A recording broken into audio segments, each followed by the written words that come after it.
Plane mirror, तो ये plane mirror पहले ऐसे करके देख लेते हैं। और इस प्लेन मिरर के सामने कौन खड़ा है? There is a person, there is a man standing in front of the plane mirror. तो find his image at a distance 6 centimetre from himself. अब देखिए बच्चों, किसी भी न्यूमेरिकल को सॉल्व करने के पहले आप उसको समझ लीजिए कि बोला क्या क्या जा रहा है, फिर आप उसका एक रफ पिक्चराइजेशन कर सकते कि वो क्या कह रहा है। तो ये यहाँ पे मान लीजिए ये पर्सन यहाँ पे खड़ा है और इसको अपना जो इमेज बनता हुआ दिख रहा है, इस प्लेन मिरर में जो इमेज बनता हुआ दिख रहा है वो अपने से कितने डिस्टेंस पे दिख रहा है?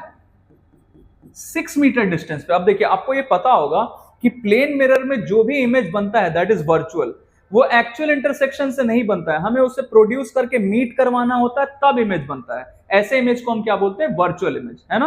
तो अब देखिए हमें ये चीज पता होगा कि इमेज हमेशा, जो वर्चुअल इमेज है वो हमेशा मिरर के पीछे बनता है और रियल इमेज हमेशा मिरर के सामने बन जाता है क्योंकि एक्चुअल इंटरसेक्शन से बनेगा, है ना। तो ये जितना डिस्टेंस इस पर्सन का है, मतलब ऑब्जेक्ट का, चलिए मैं लिख देता हूं, यहाँ पे पर्सन क्या है? ऑब्जेक्ट है और इसका इमेज यहाँ पे बन रहा है।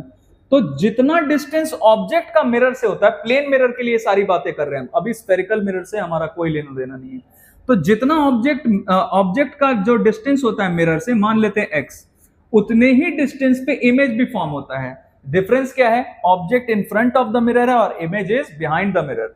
तो जो डिस्टेंस ऑब्जेक्ट का मिरर से, वही डिस्टेंस इमेज का भी होता है मिरर से।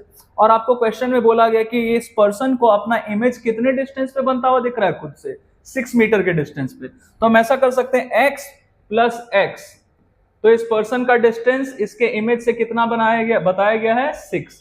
तो आपको दिख रहा है यहां से 2x किसके इक्वल हो जाएगा? 6 मीटर। तो x का वैल्यू हमें यहां से मिल गया 3 मीटर। तो हमें फाइंड क्या करना था? What is the distance of man from the mirror. तो ऑब्वियसली ये मैन का डिस्टेंस मिरर से कितना होगा? 3 मीटर, है ना। चलिए आगे बढ़ते हैं। नेक्स्ट क्वेश्चन क्या है? An insect is sitting. अब देखिए बच्चों, कहानी अलग अलग हमें मिल रहा है, लेकिन हमें इसमें दो चीज के बारे में बस ध्यान रखना है कि जो ऑब्जेक्ट का डिस्टेंस होता है मिरर से, उतने ही